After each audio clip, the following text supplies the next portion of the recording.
तभी कहा गया है संत समागम हरि कथा तुलसी दुर्लभ दोए। ये दुर्लभ बात कभी कभी मिल जाती है। वो सत्संगी नहीं, कोई मित्र है तो बोले आओ आज चलते हैं वृंदावन सत्संग सुनते हैं, वो उसके मित्रता के प्रभाव से आया। तो जे भी सत्संग सुना तो थोड़े समय में उसकी नीचता जाने लगती है। अगर वो सत्संग को प्रतिपल मनन करने लगे, आचरण में उतारने लगे, तो जैसे नचिकेता जी, प्रहलाद जी, इनको कोई भय या प्रलोभन परास्त नहीं कर पाया। जब नचिकेता जी किशोर अवस्था के ही थे तो उनके उत्सव के लिए उनके पिता ने कुछ गौएं ब्राह्मणों को दान की। वो गौएं ऐसी बहुत क्षीण काय थी और अच्छी अच्छी गौएं अपने लिए गौशाला में रखे थे। तो सब ब्राह्मणों के सामने नचिकेता ने कहा, पिताजी इसे उत्तम दान नहीं कहते। आपने अपने लिए तो बहुत दुग्ध वाली और स्वस्थ गौएं रख ली और ब्राह्मणों को आप ऐसी गौएं दान करते हो जो दूध देने में समर्थ नहीं, जो गर्भ धारण करने में समर्थ नहीं, शरीर कृश है। ये दान तो नहीं हुआ और ये मुझे अच्छा नहीं लगा। अब आप उत्तर दीजिए आपने ऐसा क्यों किया। तो बड़ा बुरा लगा ना समाज में ब्राह्मणों के सामने। तो उन्होंने कहा कि हम तुम्हारे प्रेम में बंध करके, पुत्र प्रेम में बंध कर ऐसा किया है। तो गौएं हमारे लिए की है, तो हमारा जीवन किसके लिए? तो उनको गुस्सा आया, उनका यमराज के लिए है। अब वो सिद्ध पुरुष थे उनके पिता, सीधे यमपुरी पहुंच गए नचिकेता जी। यमपुरी में गए तो निरपराध थे ना, तो इनका सम्मान यम की पत्नी ने अतिथि भाव से किया और कहा इस समय यम यहाँ उपस्थित नहीं है, ब्रह्मलोक गए हैं, जब आ जाएंगे तब आप संभाषण करना। कुछ समय में भगवान यम पधारे, देखा तेजस्वी ब्रह्मचर्य से युक्त और ब्रह्म ऋषि, आदर सत्कार किया। नचिकेता ने भी प्रणाम नमस्कार किया। तो उनका तुम किसी दंड के द्वारा तो यहाँ लाए नहीं गए हो, पिता के शाप से तुम यहाँ उपस्थित हुए हो। मैं जानता हूं तुम निरपराध हो और सत्य हो, इसलिए मैं तुम्हारा आतिथ्य सत्कार करता हूं।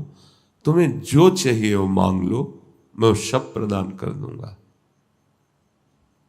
नचिकेता जी शांत बैठे रहे।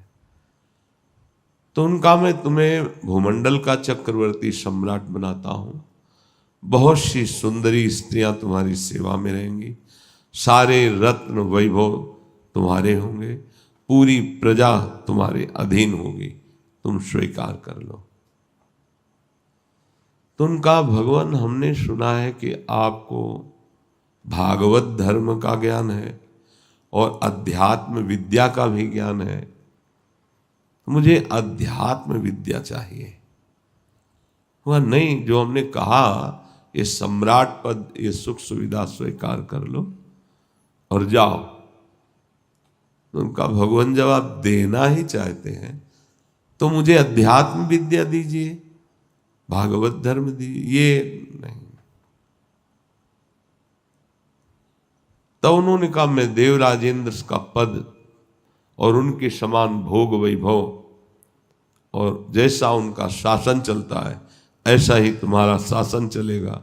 मैं तुम्हें देवराज इंद्र पद, त्रिभुवन का पद प्रदान करता हूं। तुम अध्यात्म विद्या के विषय में मत जानो, तुम ये स्वीकार करो और भोगो। अब तो और जिज्ञासा बढ़ गई।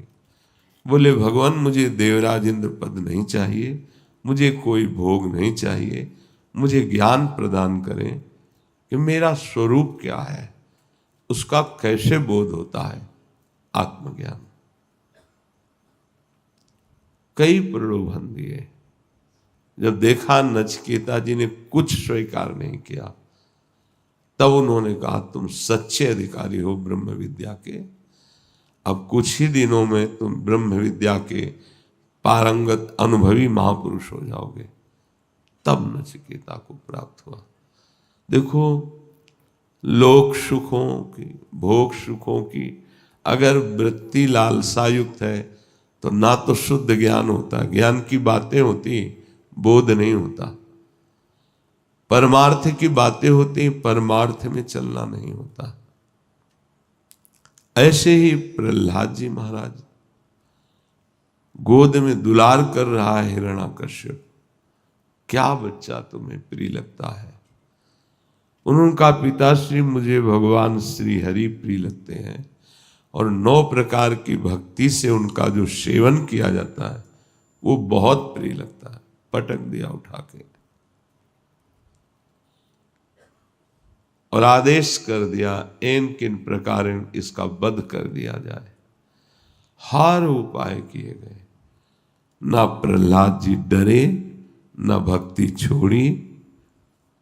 भगवान साक्षात नरसिंह के रूप में प्रहलाद जी को हृदय से लगाते हैं, दुलार करते हैं। जगत के समस्त प्राणी जब भगवती मार्ग में चलते हैं, भगवत मार्ग में बहुत ध्यान देने होगा, तो उससे 2 प्रकार के बाधाएं आती है। एक तो अगर कमजोर देखा गया तो भारी विषयों का प्रलोभन उसकी मांग से ज्यादा, अब वो उन विषयों को देखकर उनका स्वामी बन करके उन्हीं के भोगने में लग जाता है, मार्ग छूट जाता है। यदि बहुत हिम्मती कमर कस के चल रहा है तो प्रतिकूलता दे दी जाती है। ये मिलेंगे इस मार्ग में। भगवत मार्ग में जो फेंट बांधी जाती है वो मृत्यु की बांधी जाती है। इस खेल में उतरने का मतलब है मैं आज से अपनी मृत्यु को स्वीकार करता हूं, कितना भी कोई कष्ट हो भगवान का भजन नहीं छोड़ूंगा, भगवत मार्ग नहीं छोड़ूंगा, चाहे कदम कदम पे मिटा दिया जाऊं। ऐसा दृढ़ निश्चय ही चाहिए। ऐसा भक्त तो प्रलोभनों में तो गिरता ही नहीं है, लेकिन विपत्तियां, विपरीतता, कदम कदम पर दुख, ये पक्का समझ लेना, पक्का।